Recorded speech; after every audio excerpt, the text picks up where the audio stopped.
Study track YouTube channel में आप सभी का स्वागत है। आज है 22 जून 2024। आज के जितने भी करंट अफेयर्स के क्वेश्चन बनते हैं उसको हम लोग देखते हैं, और यह करंट अफेयर्स के जितने भी क्वेश्चन हैं यह सभी कॉम्पिटिटिव एग्जाम में पूछे जाने वाले करंट अफेयर्स के क्वेश्चन को हल करने में आपको बहुत ही मदद करेगा। आज का पहला प्रश्न है, हाल ही में जर्मनी में बॉन जलवायु सम्मेलन 2024 का आयोजन किया गया। इसका विषय क्या था? तो इसका विषय था जलवायु परिवर्तन। ठीक है, ए ऑप्शन में है। हाल ही में जर्मनी में बॉन जलवायु सम्मेलन 2024 का आयोजन किया गया, जिसका विषय था जलवायु परिवर्तन। अब इससे संबंधित कुछ फैक्ट हम लोग देखते हैं।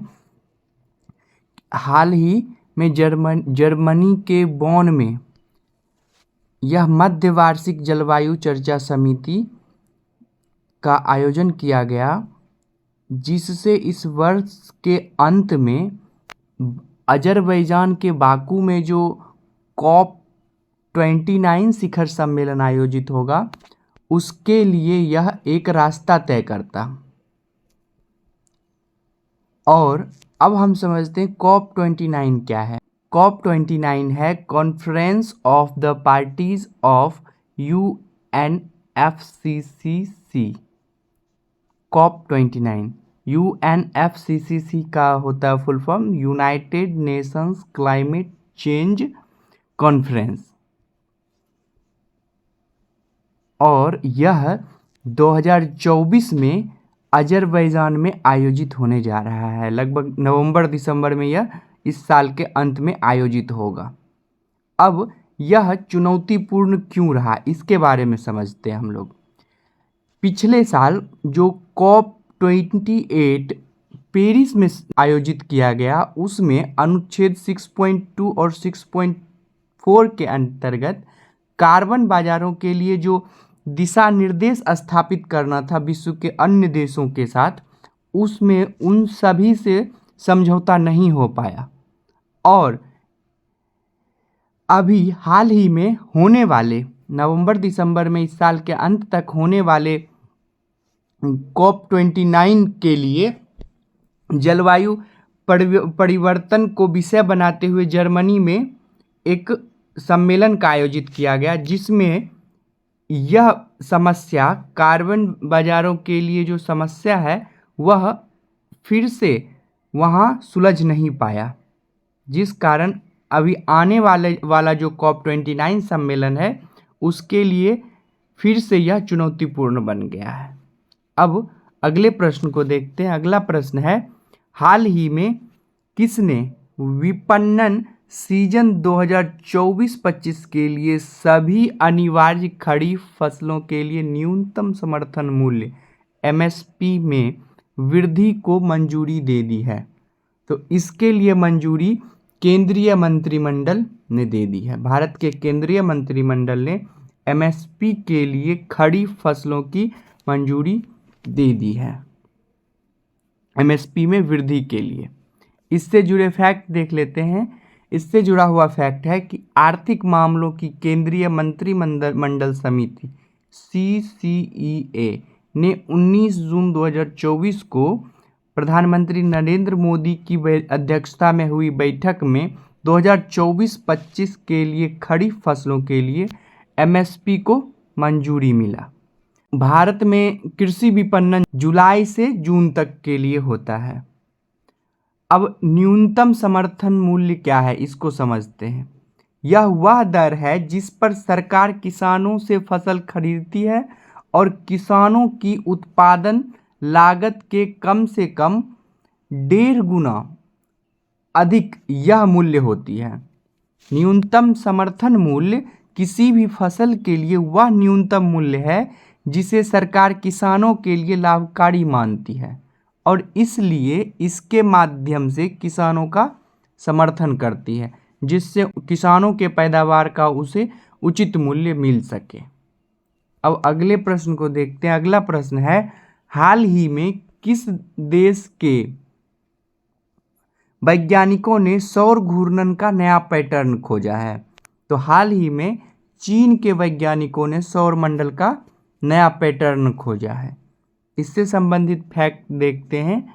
इससे संबंधित फैक्ट है, चीनी वैज्ञानिकों ने अपने सौर अन्वेषण उपग्रह Chinese H alpha solar explorer के उपयोग के माध्यम से सौर अनुसंधान में एक महत्वपूर्ण सफलता हासिल की है, जिसके परिणाम स्वरूप सौर वायुमंडलीय घूर्णन के नए पैटर्न की खोज हुई है। चीनी H अल्फा सोलर एक्सप्लोरर, जिसे सीहे भी कहा जाता है, चीनी भाषा में इसे सीहे, और सीहे का अर्थ होता है सूर्य की देवी, जिसको 14 अक्टूबर 2021 को चीन के राष्ट्रीय अंतरिक्ष प्रशासन CNSA के पहले सौर अंतरिक्ष मिशन के रूप में लॉन्च किया गया था। टीम ने पहली बार सौर वायुमंडलीय घूर्णन का सटीक त्रियामी प्रतिनिधित्व सफलतापूर्वक पूरा कर लिया, जिसके निष्कर्ष प्रसिद्ध अंतर्राष्ट्रीय पत्रिका नेचर एस्ट्रोनॉमी में प्रकाशित किया गया है। अब अगले प्रश्न को देखते हैं। अगला प्रश्न है, प्रत्येक वर्ष किस तारीख को दुनिया भर में विश्व शरणार्थी दिवस मनाया जाता है? तो प्रत्येक वर्ष 20 जून को दुनिया भर में विश्व शरणार्थी दिवस मनाया जाता है। इससे जुड़ा हुआ फैक्ट है कि इसका क्या उद्देश्य है। तो इसका उद्देश्य है पूरी दुनिया में शरणार्थियों से जुड़ी जितनी भी परेशानियां हैं उसके प्रति जागरूकता पैदा करना, और जहां वे शरणार्थी के तौर पर रह रहे हैं उन्हें सम्मान दिलाना, और वैश्विक शरणार्थी संकट का समाधान ढूंढना, और जितने भी लोग विस्थापित हो गए हैं उनको सुरक्षित स्थान प्रदान करना, और अंतर्राष्ट्रीय सहयोग और एकजुटता को प्रदर्शित करना। और इस वर्ष का अंतर्राष्ट्रीय शरणार्थी दिवस का विषय है एक ऐसा विश्व जहां शरणार्थियों का स्वागत है। यह 20 जून 2001 को सबसे पहले मनाया गया। इसकी शुरुआत 20 जून 2021 को की गई। शरणार्थियों की स्थिति से संबंधित वर्ष 1951 संधि की 50वीं वर्षगांठ के अवसर पर इसे 20 जून 2001 को शुरू की गई थी।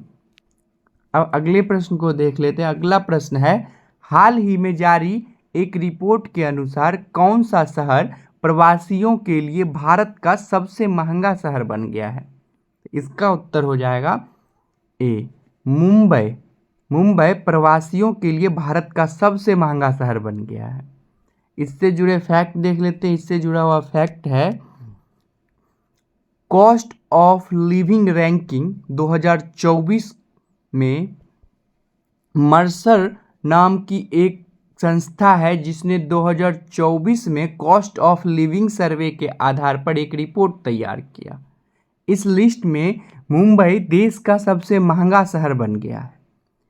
इसके अलावा ग्लोबल स्तर पर मुंबई सबसे महंगे शहरों की सूची में पिछले साल के मुकाबले इस साल 11वें पायदान ऊपर पहुंच गई है, और अभी वह विश्व के क्रम में 136वें नंबर पर है, और पिछले साल 2023 में 147वें स्थान पर थी। और दिल्ली देश का दूसरा सबसे महंगा शहर है। अब अगले प्रश्न को देखते हैं। अगला प्रश्न है, हाल ही में चर्चा में रहा उत्तर कोरिया किस महाद्वीप में स्थित है?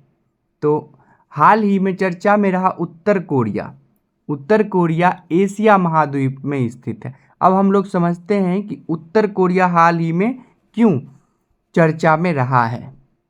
दक्षिणी कोरिया से लगती अपनी सीमा के करीब कई जगहों पर उत्तर कोरिया दीवार जैसी दिखने वाली बार का निर्माण कर रहा है। यह जानकारी सैटेलाइट के जरिए सामने आई है, और इसे BBC वेरीफाइड ने सैटेलाइट तस्वीरों से पता लगाया है कि असैन्य क्षेत्र के अंदर जमीन को खाली करा लिया गया है, जहाँ पे सैनिक नहीं जाते हैं, जहाँ सैनिकों का कोई प्रवास नहीं है, या वहाँ पे सैनिक संगठनों का जाना एक तरह से प्रतिबद्ध है, वहाँ पे उन्होंने जमीन को आम जन से खाली करवा लिया है।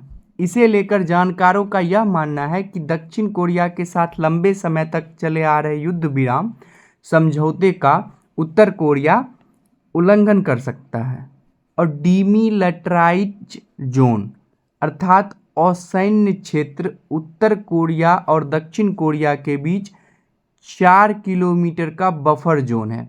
अब यह बफर जोन क्या होता है? बफर जोन ऐसा क्षेत्र होता है, अब समझिए, जैसे इस लाइन को मान लेते हैं, यह लाइन है सीमा रेखा। अब सीमा रेखा के अब इस तरफ बाईं तरफ है साउथ कोरिया और दाईं तरफ है नॉर्थ कोरिया। तो सीमा रेखा से सटे कुछ किलोमीटर या कुछ मीटर तक का जो क्षेत्र होता है, जहां दोनों के सहमति से सैनिक नहीं भेजा जा सकता, वह एक तरह से एक सेंसिटिव एरिया या फिर उस क्षेत्र में सैनिक भेजने की मनाही होती है, वह असैन्य क्षेत्र होता है, वहाँ पर सैनिक नहीं जाते हैं। यह क्षेत्र बफर जोन कहलाता है। तो बफर जोन समझ गए। अब अगले प्रश्न को देखते हैं। अगला प्रश्न क्या है? अगला प्रश्न है, हाल ही में चर्चा में रहा एंजल टैक्स को सर्वप्रथम किस वर्ष लागू किया गया था? तो हाल ही में चर्चा में रहा एंजल टैक्स को वर्ष 2012 में लागू किया गया था। तो अब एंजल टैक्स हाल ही में चर्चा में क्यों रहा, तो इसको समझते हैं। केंद्रीय प्रत्यक्ष कर बोर्ड सीबीडीटी ने निवेशकों की कुछ श्रेणियों को एंजल टैक्स से छूट देने के प्रस्ताव की घोषणा की, जिस कारण एंजल टैक्स अभी चर्चा में है। और एंजल टैक्स के नाम से जाने जाना वाला प्रस्ताव जो है, प्रावधान जो है, वह 2012 में शुरू किया गया था, जिसका उद्देश्य है निजी कंपनियों में निवेश के माध्यम से बेहिसाबी धन के सृजन और उपयोग को हतोत्साहित करना। यह वह कर है जो गैर सूचीबद्ध कंपनियों द्वारा ऑफ मार्केट लेन देन में शेयर जारी करने के माध्यम से जुटाई गई धनराशि पर चुकाया जाना चाहिए, यदि वह कंपनी उचित बाजार मूल्य से अधिक हो तो।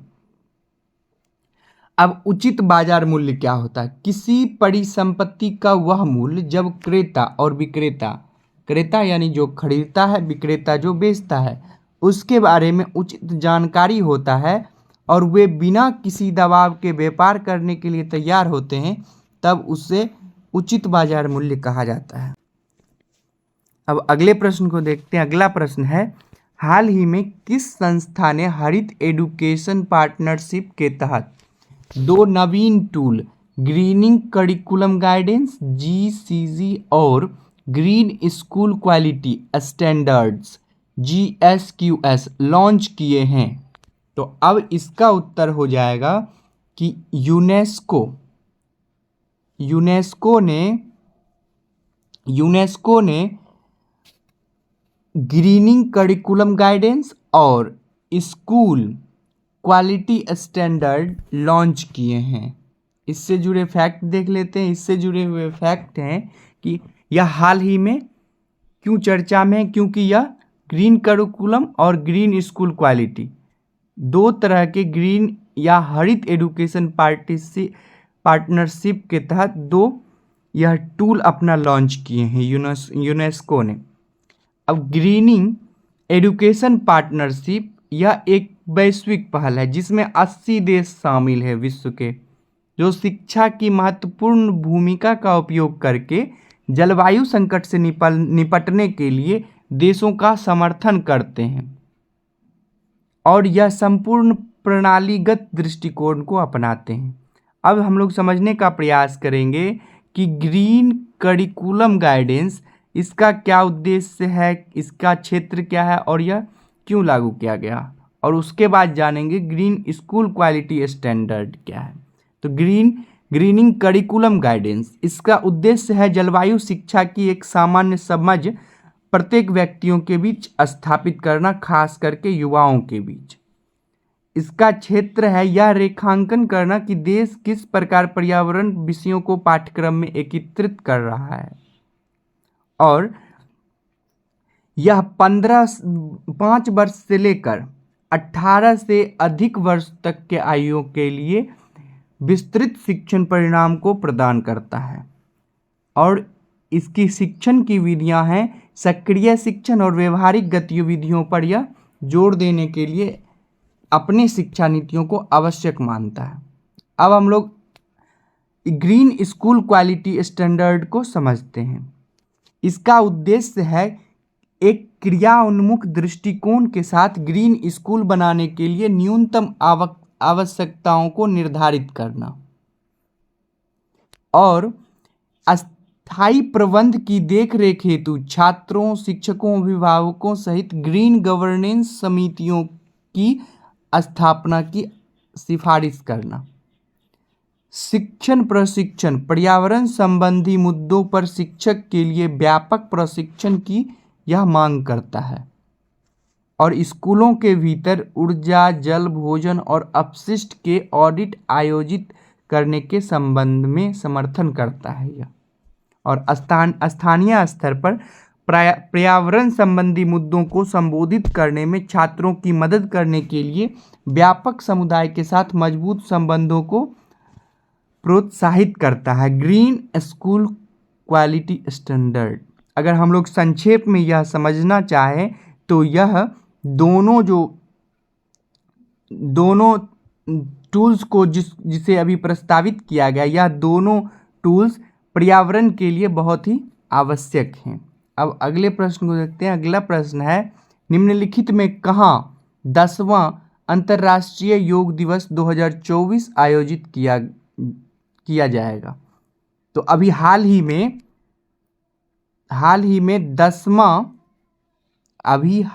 में 10वां अंतर्राष्ट्रीय योग दिवस जम्मू कश्मीर में आयोजित किया गया है। 21 जून को हम लोग जानते हैं कि 21 जून को अंतर्राष्ट्रीय योग दिवस मनाया जाता है।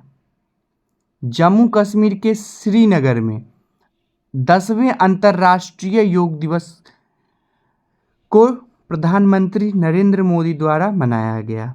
यह अंतर्राष्ट्रीय योग दिवस जम्मू कश्मीर के डल झील के पास मनाया गया, जिसमें लगभग 7,000 से अधिक प्रतिभागियों ने भाग लिया।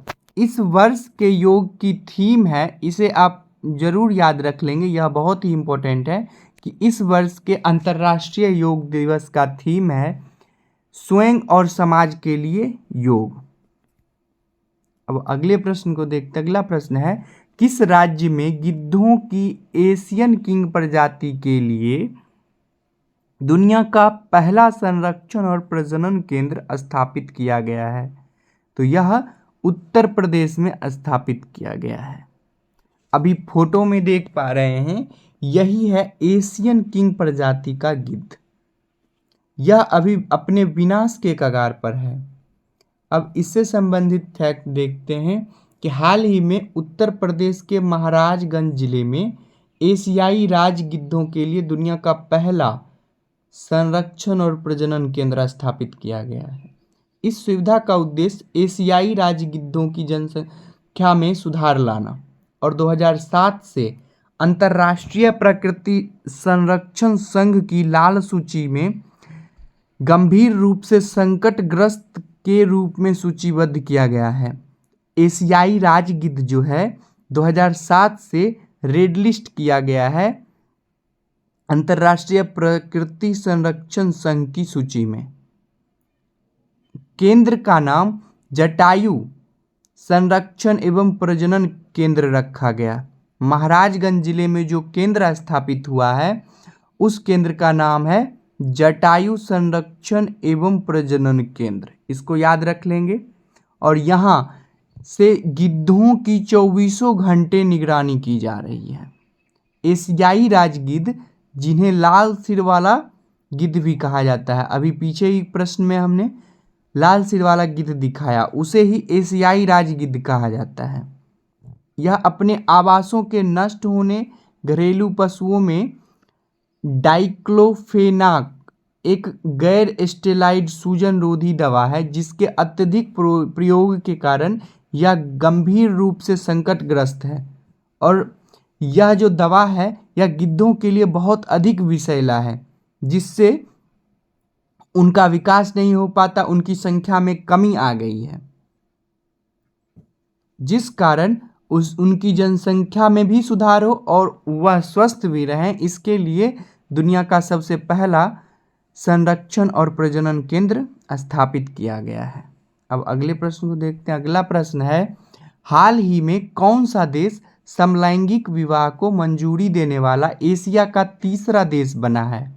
तो हाल ही में थाईलैंड एशिया का तीसरा देश बना है जिसने समलैंगिक विवाह को मंजूरी दी है। तो समलैंगिक विवाह क्या होता है? समलैंगिक विवाह अगर एक पुरुष दूसरे पुरुष से विवाह करना चाहे और एक महिला दूसरे महिला से विवाह करने की इच्छा रखे तब उसे समलैंगिक विवाह कहते हैं। अब इससे जुड़े फैक्ट देखते हैं। थाईलैंड दक्षिण पूर्व एशिया का सबसे पहला देश है और एशिया में नेपाल और ताइवान के बाद तीसरा ऐसा देश बन गया है जिसने समलैंगिक विवाह को वैधानिक मान्यता दे दिया। अब अगले प्रश्न को देखते हैं। अगला प्रश्न है, निम्नलिखित में किसने ग्रामीण भारत में अधिक कुशल मनी ट्रांसफर सेवा प्रदान करने के लिए रिया मनी ट्रांसफर के साथ सहयोग किया है? तो रिया मनी ट्रांसफर के साथ सहयोग इंडिया पोस्ट पेमेंट बैंक ने किया है। अब इससे जुड़े इंपॉर्टेंट फैक्ट देखते हैं। India post payment bank IPPB ने रिया मनी ट्रांसफर के साथ सहयोग किया है। अब रिया मनी ट्रांसफर जो है सीमा पार मुद्रा अंतरण उद्योग में सबसे अग्रणी कंपनी है। इस सहयोग से भारत भर के दूर दराज के क्षेत्रों में ग्राहकों को सुविधाजनक और सस्ती डोर स्टेप वित्तीय सेवाएं प्रदान करना संभव हो पाएगा। अब अगला प्रश्न है, हाल ही में जारी पर्यावरण प्रदर्शन सूचकांक 2024 में कौन शीर्ष पर रहा है? तो हाल ही में जारी पर्यावरण प्रदर्शन सूचकांक 2024 में एस्टोनिया सबसे शीर्ष पर रहा है। इससे जुड़े फैक्ट देखते हैं। Yale centre for environmental law and policy और Columbia centre for international earth science information network ने वर्ष 2024 के लिए पर्यावरण प्रदर्शन सूचकांक यानी EPI जारी किया है। तो अब यहाँ प्रश्न पूछ सकता है कि EPI 2024 किसने जारी किया? तो Yale centre for environmental law और Columbia centre for international earth science information network, इन दोनों ने मिलकर वर्ष 2024 के लिए इन्वायरमेंटल परफॉर्मेंस इंडेक्स जारी किया। अब वैश्विक परिदृश्य में एस्टोनिया जो है वह वर्ष 1990 के स्तर से अपने ग्रीन हाउस गैस के उत्सर्जन में लगभग 59% की कमी लाकर इस सूचकांक में सबसे शीर्ष पर है। और अब देखते हैं भारत का प्रदर्शन क्या है।